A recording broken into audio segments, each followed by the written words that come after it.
Castronuova. I'm running for Assembly District 22 in, Dion, is that you making that noise? Okay. This is different than the Long Island crowd. But yeah, I'm running for District 22, which is right on the borderline of Queens, Elmont, Valley Stream, Floral Park, Stewart Manor, and those areas.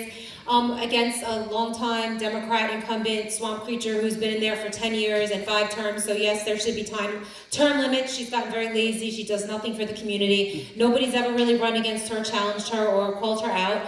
And she's just your basic nightmare.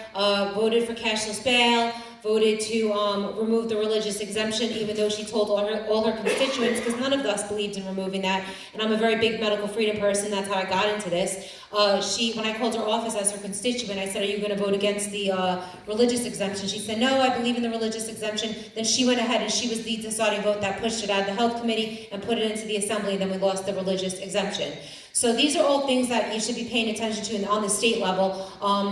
So many things that they control. We found that out during the pandemic. There's a crazy bill called A6616. Just take out the 1 and it's 666. It's the bill where they're teaching kids about, how to be gender fluid and about sexuality in kindergarten when they don't even know how to add 2 and 2 or really how to read. They're already telling them about this stuff. It's way too young. So this is a bill that's supported, I think by 70 Democrats have co-signed onto it. So it's definitely going to go through. So we need people in there like me that's going to call that stuff out, and other Republicans are going to fight it. Because nobody knew about this bill, because nobody's paying attention, because they divide and distract us like they always do. And then these bills get supported by 70 Democrats. And I think that's enough pretty much to pass it, because the gentleman before me was saying, there's a supermajority and they can pass whatever they want. So we have to break that in New York. And then there's an even worse bill, I think, which is it's A6693, where any kid could sign their own medical consent forms to get any type of medical procedure. It doesn't even say limit it to anything. It could be sex hormones, it could be puberty blockers, a vaccine, psychedelic medications, addictive, deadly medications. Literally, there's no limit. And this is supported, of course, by Democrats. Really, I think it was to get kids vaccinated or also to get these gender hormone therapies, because what parent would deny their child a life-saving medical procedure if it wasn't something like the gender-changing hormones or the vaccinations? And this bill goes so far as to say, and everybody should look this up and call your local assembly person, tell them you don't want this. It goes so far as to say they'll tamper with the medical records of your child and remove what procedure they got so you, the parent, won't see it.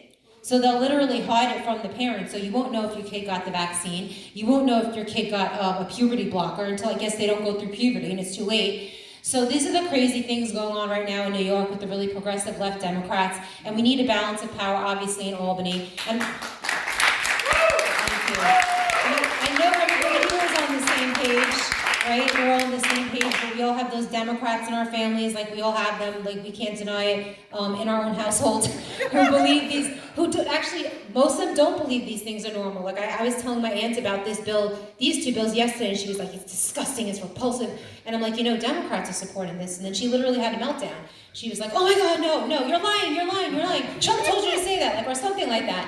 And I'm just like, oh my God, the next thing we need to do after this election, and I'm really being serious when we're not fighting, obviously to get seats and get into office, is to really reach out to the JFK Democrats and the older generation. And there has to be some sort of PSA or elder people like them that explains to them how much their party has changed, because they don't agree with anything that their party is pushing down. Nothing, but they keep voting Democrat because they think it's the JFK Democrat Party, and somehow we're making all this stuff up. So that's what I'm learning when I'm knocking on doors and I'm talking to these older people, and I'm just like, it's really hard to tell them these things, and they don't believe it. So something has to be done about that. So just continue to reach out to your Democrat friends and family, because they are on our side. They just don't know it, and their news program isn't telling them that. And I think that's the most important thing. And obviously, Tina and Robert, right, is the gentleman that was just before me? Tom, I'm so sorry. Tom, I didn't expect to speak like Tom. We all need you guys. I need you guys. We all need everybody. Lee Zeldin needs you guys. Tell your friends. It has to be like what happened with Trump, the silent majority here in New York has to come out. Call up 5 friends, did you get out to vote? If your friends are working on election day, let's take advantage of the actual, the week before, early voting. And also take advantage of absentee ballots. This is a thing that we do not take advantage of. Democrats have obviously really taken advantage of it, and in some ways I think, used it in nefarious ways. But absentee ballots, even though you can't mail out for them anymore here in New York, you could go in person and apply for them. So if you have elderly relatives that can't get out of the house, and you could go and you could pick one up if they sign an affidavit, then you could deliver it for them to the Board of Elections, and all of those votes count. Well, the last thing I'm going to say is a lot of the very religious communities, reach out to your local mosques, synagogues, very Christian organizations don't really believe in obviously telling kids about sexuality and gender when they're in kindergarten. And in my community, there's a lot of Muslims and there's mosques, and I've really reached out to them. And for the first time, I think in history of at least my area, imams and presidents of mosques are telling their congregation to go vote Republican across the board. And, a lot of them, because they don't believe in putting the elderly in nursing homes, they all die in the home, so they're going to be handing in hopefully a lot of absentee ballots because they have a lot of elderly people and people who don't leave the house. So we need to start using these absentee ballots to our advantage and just stop letting the Democrats pull like a fast one on us constantly. So that's really all I have to say. Congratulations to the two of you for the great job you're doing, and to Tina. Too bad AOC couldn't turn up tonight to debate you. I know that you would school her. And thank you for everybody for listening to me. You could go on Cara for Assembly, C-A-R-A for Assembly. Share my video, it's on Instagram. It's a video, I kind of spoofed a Rocky video.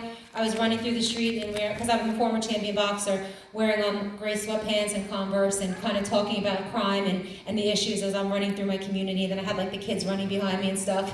It was really fun. So that was fun. So follow me there and support me in any way that you can. Thank you so much.